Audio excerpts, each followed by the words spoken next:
Good afternoon, everybody. I'm not James, but you might be. Welcome back to Let's Play Earthbound, the minimal spending run.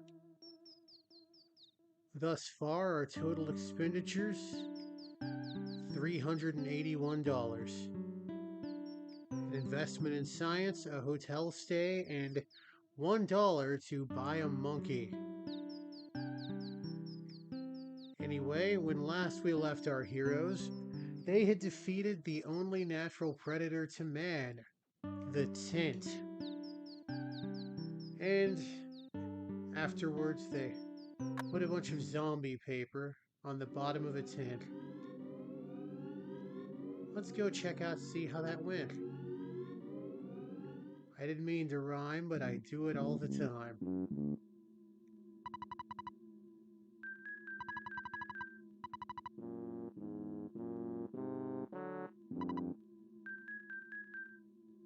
Anyway, some of these guys are just kind of like set dressing.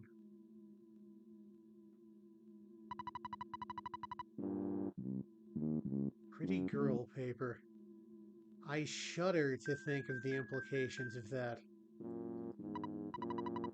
At least he realized it wasn't a nice thing to say.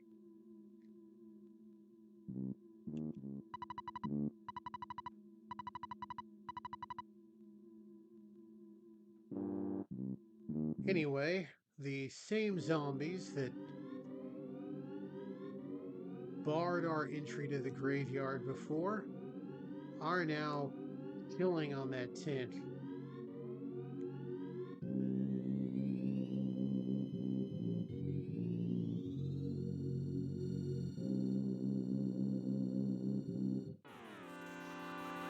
Sample some of the local color. The no good fly. It really isn't a very good fly. But it dies very quickly, like an actual fly. I know I'm a little probably under-leveled for this area, but, well, grinding is a little difficult at this point in the game. See, if any of my characters get knocked out, I'd have to spend money to revive them. And I don't want to do that. So, I'm just going to use the time-honored tradition of playing like a coward. Skip Sandwich Deluxe. Only restores 6 HP, but it lets you sprint for, lets you sprint for 20 seconds, if I recall. These are urban zombies. They can give you a cold, but that's really about it. I like their dying message, though. That's kind of cool. But anyway, I'm going to play like a coward, because, well, I don't want to spend that money. The skip sandwich that I picked up is a beloved item of the speedrunners of the world. We don't want to fight those dogs. They can poison us. We cannot, at the moment, heal poison. I don't like these ghosts either, but, well, I'll make do with these. I was just making sure Jeff still had a specific item.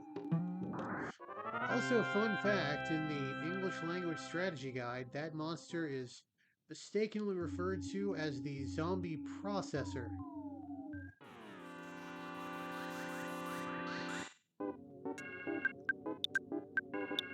Oh no, I thought it was interesting. Okay, so the zombie resists cold.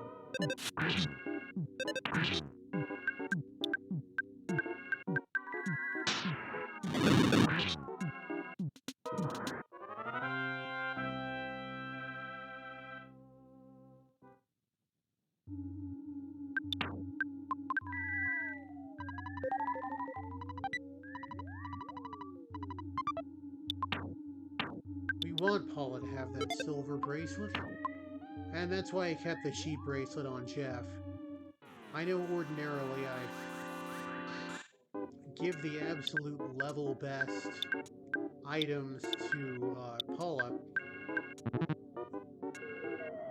Ah, mini ghosts.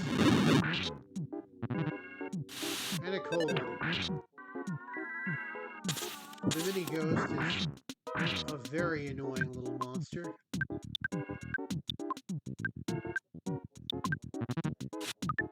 It can do either, well, it'll either do 1 HP damage for, to you, or it'll stun you.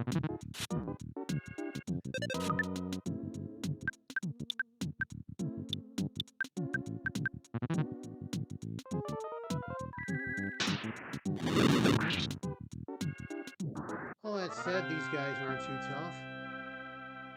I know what you're thinking. You're using up an awful lot of your PP. Well, there's a reason for that.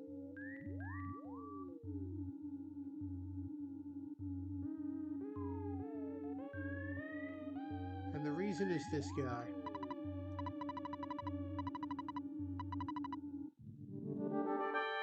The mini barf. He really doesn't like to play around. And this is not my first cashless run. I did one back in the day, and this guy was an absolute brick wall. Until I just figured to do this.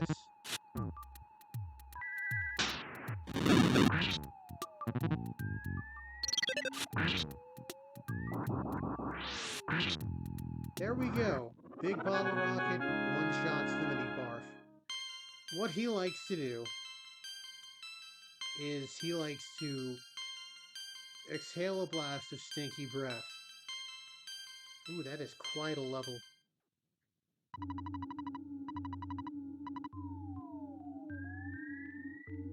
If he exhales a blast of stinky breath, well, you will be crying non-stop. And that really tanks your accuracy. And he hits fairly hard, too. Much needed magic butterfly. That gentleman I passed by just sells some simple consumables. I'm not going to be buying anything, especially not from him.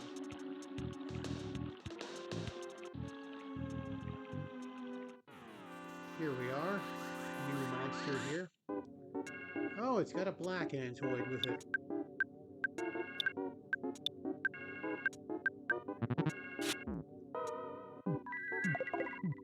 I said 1 HP, but I guess because I'm slightly under level, it does a little more.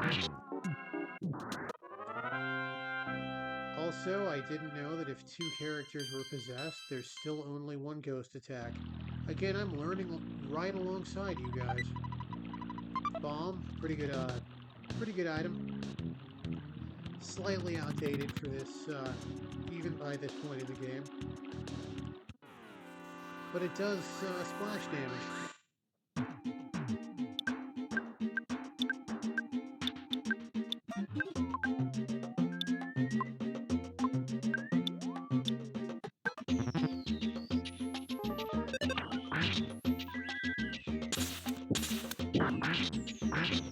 The red Antoids are not nearly as threatening as the black Antoids were when we first met them.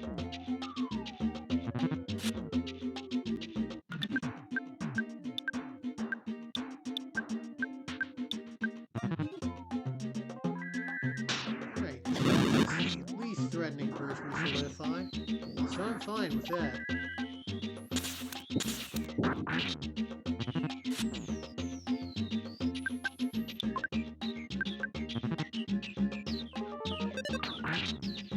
There we go. Also, the farm zombie and the urban zombie have the exact same stats. Note for note.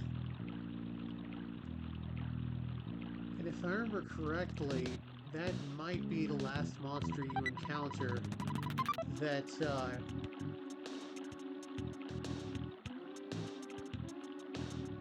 really don't want to fight one of these frogs. I'll take frogs over ants any day.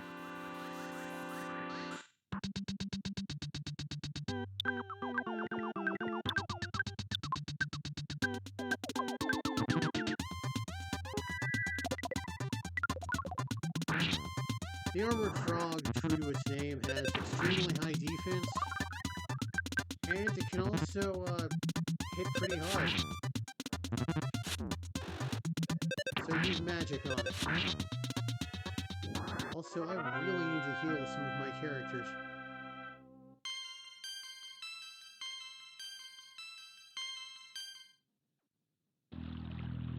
We got a protein drink. I'll just have Paula Ness drink that. And Paula, you can take a hamburger. There we are. This is the cave in which we want.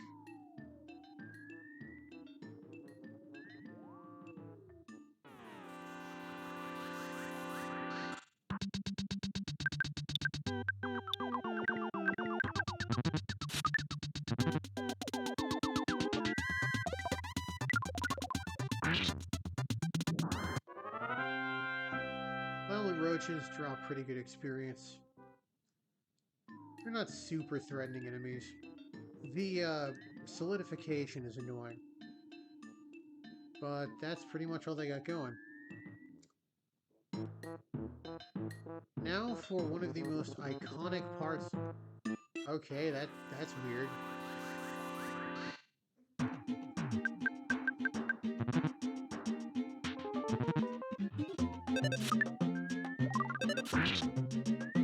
Okay, that has literally never happened to me before.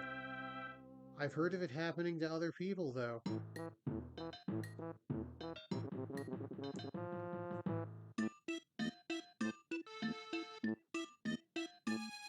One of the most iconic parts of the game, the Mr. Saturns.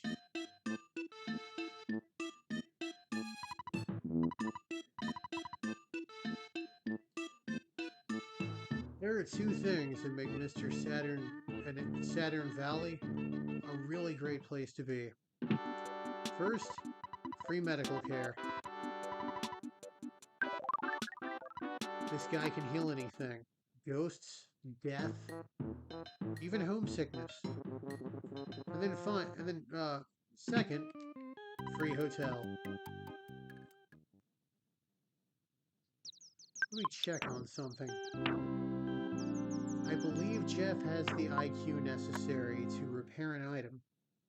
So I'm either going to have him try and repair it now, or I'm going to have him repair it off screen. This is also a very good place to have Jeff try and repair items, because you have to sleep for him to repair items, but most hotels are multiple screens. There we are.